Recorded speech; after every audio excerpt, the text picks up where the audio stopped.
Hey, what's going on, guys? John here. And first off, I want to apologize for not getting this video out last Slang Sunday, just because my internet failed to upload the video. And so instead of uploading it on Monday, I decided to go ahead and keep this series just a strictly Slang Sunday, and go ahead and upload it this Sunday. Sorry for those of you who anticipated this, but it was pretty rainy here. I'm not gonna lie. We had a lot of thunderstorms, but we did need it. But anyway, so in this video, what you're gonna see is I will be bringing you the rest of the Slayer Masters and all the tasks that we have not covered, except for the tasks that are offered by Kuradel. And so what we're gonna do with those tasks that are offered by Kuradel is Ethan is going to cover those in depth. And what he's gonna do is he's gonna go ahead and cover like one monster in one video, and he will explain what to bring, what to wear, how much XP you get for Slayer and combat, how much Constitution XP you'll be getting, um, what the best setup is to defend against their attacks, and so on and so forth. So anyway, with that, let's go ahead and get started.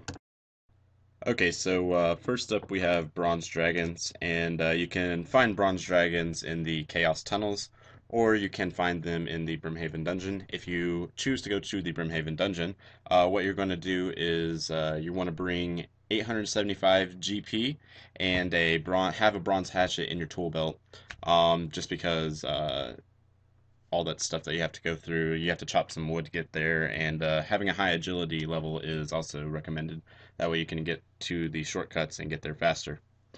My suggested setup is just to bring mage and mage them if you have a high enough mage level. I'm suggesting probably 70 plus mage. That way you can beast it out pretty good. But anyway, so top drops are Rune Knife, Rune Longsword, Rune Battle Axe, Rune Arrow, Rune 2H, Rune Square Shield, Dragon Plate Skirt, Dragon Plate Legs, Blood Runes, Nature Runes, Death Runes, Law Runes, Runite Bar, and Hardened Elite Clue Scrolls. The next Slayer test that we have is Cave Horrors, and you will need a level Slayer of 58. You must complete the Cabin Fever quest to unlock these. And once you have completed that quest, you will need to bring a Witchwood icon and a light source. Top drops are the Black Mask, Seeds, Herbs, and Death Runes, and Hard Clue Scrolls. Next up, we have the Spiritual Ranger and the Spiritual Warrior. Um, for the Spiritual Ranger, you will need a 63 Slayer, and for the Warriors, you will need a 68 Slayer. They're not commonly dropped or not commonly used to gain their drops, and so that's why they're just mainly used just for a speed kill type thing, or I guess they're okay XP. They're not the best. I mean, you know what I'm saying. But anyway, the warrior drops the rune kite shield, rune longsword, rune hailbird, and these can be found at the God Wars dungeon. Okay, so next up we have the warp Terrorbird, and that would be level 56 Slayer. I think you need to do a quest for this, but I wasn't sure because I was unable to find it in the readings. But anyway, you can find them at the Poison Waste Slayer dungeon. Some top drops for them are the Rune Kite Shield, Bolt Tips, the Rune Warhammer, Rune Pickaxe, Death Runes, Law Runes, Soul Runes, Raw Sharks, Chocolate Bombs, and Tangled Toad Legs. So next up we have the Zygomite, and these can be unlocked at level 57 Slayer. They can be found in Xanaris, and they're pretty much only offered as a challenge task, but you are awarded 10,000 XP for killing one. So that's pretty good, not gonna lie. But anyway, some top drops are the Blood Runes, Law Runes, Seeds, Herbs, Runeful Helm, and Super Compost. Okay, so next up, I decided to go ahead and change it up here just because I didn't know really what to do. Um, I thought about including some pictures, but what I decided to do was just go ahead and give you a list of all the things that you can kill for this task. The task is Scarabite minions, and as you can see here, I'm not going to go ahead and read all this stuff off, but anyway, what you can see is that you can kill all this stuff except for the ones that say they do not count for the Scarabite Slayer task. Anyway, I guess we're just going to go ahead and move on to the next task. Pause this screen if you need more time to look at this.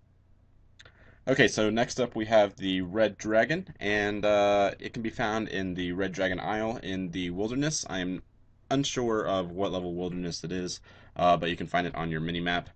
And you can also kill them in the Brimhaven dungeon. If you decide to kill them in the Brimhaven dungeon, again you need 875 coins and a bronze hatchet.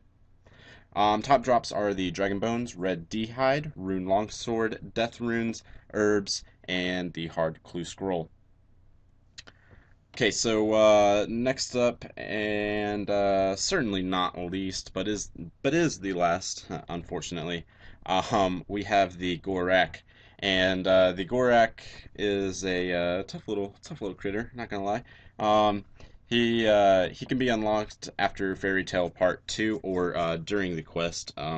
There's a certain point where you have to go to the Gorak Plain, and to get to the Gorak Plain, you can use the fairy ring code DIR. But anyway, you have to go get his claw and go make a magic essence potion. So I guess the magic essence potion really isn't that great of XP. But if you kill these and stock up on the claws, all you have to go do is just pick the flowers in the shit, what's it called? I don't even know what it's called, but you have to go into the cosmic entity world or whatever it is. I don't even remember. I'm just gonna shut up now. Okay, so anyway, top drops are the Rune Helm, Rune Chain Body, Herbs, and the Ring of Life. Alright guys, well thanks for watching this episode of the Slayer Guide. If you guys haven't checked out any of the previous episodes to Slayer Guide, I suggest you do so. There is a link on your screen now. Click any of these links and you will be taken to that episode.